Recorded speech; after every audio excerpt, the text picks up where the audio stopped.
सिरसा से बीजेपी प्रत्याशी अशोक तंवर ने जिला व प्रदेशवासियों को भगवान परशुराम जयंती की शुभकामनाएं दी। परशुराम चौक पर पहुंचकर भाजपा नेताओं ने भगवान परशुराम की प्रतिमा पर माल्यार्पण किया। उन्होंने कहा कि भगवान परशुराम हर व्यक्ति के लिए प्रेरणा स्रोत हैं। उन्होंने अन्याय के खिलाफ लड़ाई लड़ी, निर्बल व बेसहारा के लिए खड़े रहे। तंवर ने कहा कि भारत भगवान परशुराम की कृपा से विश्व गुरु बने। प्रधानमंत्री नरेंद्र मोदी धर्म और राजसत्ता दोनों को एक साथ लेकर चल रहे हैं। भारत को जल्द से जल्द विकसित करना उनका लक्ष्य है। अगले 5 वर्षों में भारत तीसरी बड़ी महाशक्ति बनेगा, इसलिए लोग इसके साथ जुड़ें।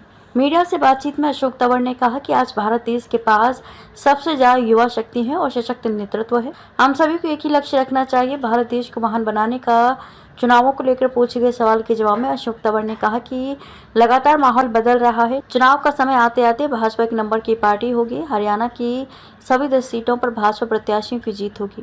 11 और 12 मई को पूरे देश में भाजपा पार्टी का महासंपर्क अभियान चलेगा। मोदी जी का संदेश जनता के बीच लेकर जाएंगे। 10 वर्षों की उपलब्धियां और भविष्य का रणनीति जनता के सामने रखी जाएगी। पार्टी का प्रत्येक कार्यकर्ता जी जान से जुटा है और पिछले से ज्यादा बड़ी जीत सिरसा लोकसभा क्षेत्र से होगी। उन्होंने कहा कि विपक्ष 40 सीटों के लिए लड़ रहा है, जबकि भाजपा 400 पार के लिए मैदान में है।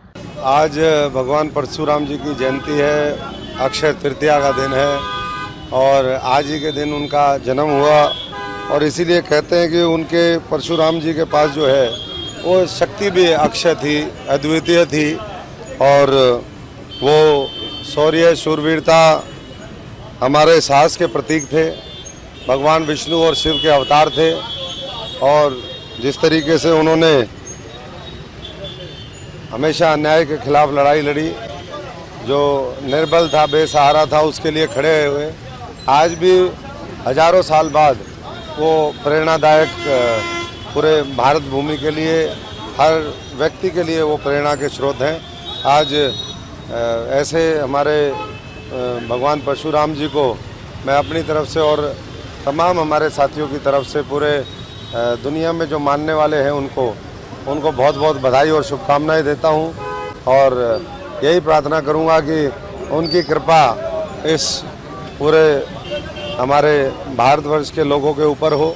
140 करोड़ लोगों की कृपा के माध्यम से हम इस दुनिया में भारत को विश्व गुरु बनाए और साथ साथ जो है जो एक संकल्प आज नरेंद्र मोदी जी लेकर के चल रहे हैं, वो भी धर्म और राजसत्ता दोनों को एक साथ लेकर के चल रहे हैं और इस भारत को जल्दी से जल्दी विकसित करने का जो उनका संकल्प है, अगले हमारे 5 वर्षों में दुनिया की तीसरी बड़ी आर्थिक महाशक्ति बनाने का संकल्प है, उसके साथ जुड़े।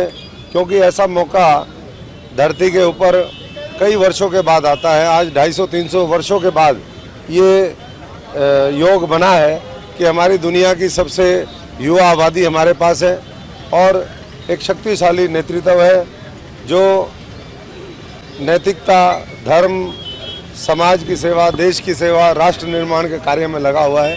तो मैं पुनः एक बार उनके चरणों में शीश नवाता हूँ भगवान परशुराम जी के और यही कहूँगा कि उनकी कृपा हम सब के ऊपर बनी रहे और हम प्यार प्रेम के साथ जो है एक लक्ष्य रखें, वो हमारे इस देश को महान बनाने का लक्ष्य है, देश को आगे ले जाने का लक्ष्य है। किस तरह का माहौल आप पूरी तरह देखते हैं देश का? माहौल तो धीरे धीरे दिन प्रतिदिन बदलता जा रहा है, बहुत ज़बरदस्त होता जा रहा है और एक तरफा माहौल जब तक हम 5वें, 6ठे, 7वें चरण तक पहुँचेंगे तब तक एक तरफा माहौल बन जाएगा और अभी भी एक तरफा है। जहाँ जहाँ चुनाव 3 चरण के हुए हैं वहाँ भारतीय जनता पार्टी और उनके सहयोगी दलों को बढ़त मिल रही है और मैं समझता हूँ हरियाणा भी 10 की 10 सीटों के लिए तैयार है। लगातार पिछले 3-4 दिन आपने देखा, मुख्यमंत्री जी आए, पूर्व मुख्यमंत्री जी आए, बड़ी बड़ी रैलियाँ हुई, हमारे जनसंपर्क के कार्यक्रम चल रहे हैं। पूरा पार्टी का संगठन वो बूथ स्तर पे काम कर रहा है। आज भी कई जगह हमारी बाइक रैलियाँ हैं। 11 और 12 तारीख को हमारा महाजनसंपर्क अभियान है। पूरे देश के अंदर हर बूथ के हर मतदाता तक भारतीय जनता पार्टी पहुंचेगी।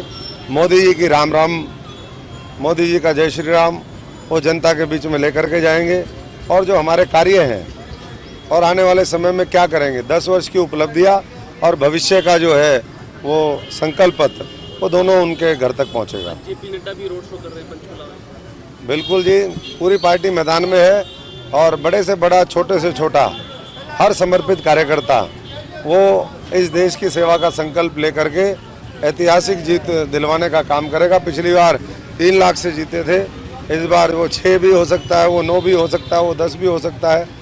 विपक्ष जमानत बचाने के लिए लड़ रही है, हम देश के निर्माण के लिए लड़ रहे हैं। वो 40 सीटों के लिए लड़ रही है, हम 400 पार के लिए लड़ रहे हैं।